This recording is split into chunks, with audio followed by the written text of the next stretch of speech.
हमें इस क्वेश्चन में दो infinite straight wire carrying current 2 ampere 4 ampere in same direction given है। इन वायर की वजह से उन दोनों के इन बिटवीन मिड पॉइंट पे मैग्नेटिक फील्ड 15 टेस्ला प्रोड्यूस होता है। सो अगर 4 एम्पियर करंट स्विच ऑफ कर दिया जाए तब सेम पॉइंट पे मैग्नेटिक फील्ड की वैल्यू कितनी होगी हमें कैलकुलेट करना है।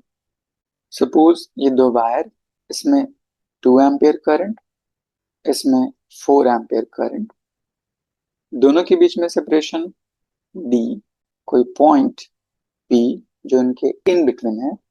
सो 2 एम्पियर एंड 4 एम्पियर दोनों से इस पर्टिकुलर पॉइंट का डिस्टेंस हाफ हाफ हो जाएगा, d/2 d/2। अब इस पॉइंट पी पे magnetic field due to these two wire, पहले लेफ्ट वायर की वजह से B1 is equals to mu naught times I, which is 2, divide by 2 pi r, r is d/2। ये 2 and ये 2 cut जाएगा। इस पर्टिकुलर मैग्नेटिक फील्ड का direction, since current upward है एंड राइट साइड कैलकुलेट करना है, so using right hand thumb rule, अगर आप कर्ल कीजिए इसके अराउंड तो यहाँ पे मैग्नेटिक फील्ड इनवर्ड जाता दिखाई देगा।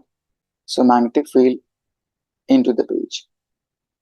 सिंप्लीफाई करने के बाद ये टोटल वैल्यू आ जाती है 2 times mu naught by pi times D inward direction.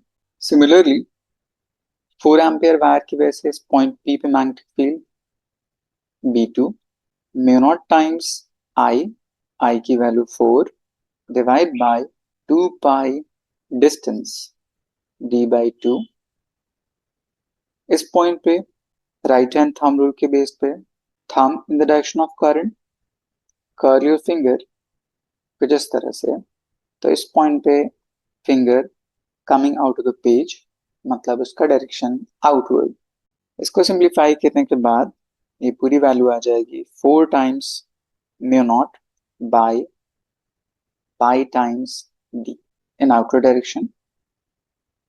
Since दोनों मैग्नेटिक फील्ड एक दूसरे के ऑपोजिट है, सो नेट मैग्नेटिक फील्ड दोनों के डिफरेंस के इक्वल हो जाएगा। तो net magnetic field B net outward and inward, outward को पॉजिटिव इनवर्ड को negative, so B2 minus B1। B2 की value 4 times mu naught upon pi D and B1 की value 2 times mu naught upon pi D. So 4 minus 2 simply आ जाएगा 2 times mu naught by pi times D. इस term की value उसने 15 दे रखा है। Let's say in second case उसने कहा जब 4 एम्पियर करंट स्विच ऑफ कर दिया जाए तो सिर्फ 2 एम्पियर करंट बच जाएगा। सो करंट 2 एम्पियर, हमें सेम पॉइंट पी पे मैग्नेटिक फील्ड डिफाइन करना है। सो अब यहां से यहां तक डिस्टेंस d/2। सो अगेन अगर इस 2 एम्पियर की वजह से मैग्नेटिक फील्ड कैलकुलेट किया जाए तो सेम B1 के इक्वल आ जाएगा।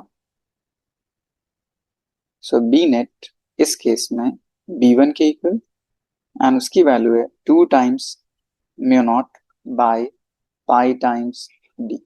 इस पर्टिकुलर मैग्नेटिक फील्ड एंड ये टर्म दोनों आपस में न्यूमेरिकली इक्वल, देयरफॉर ये पूरी वैल्यू आ जाएगी 15।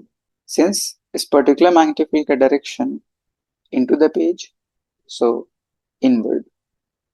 So option 4 is correct.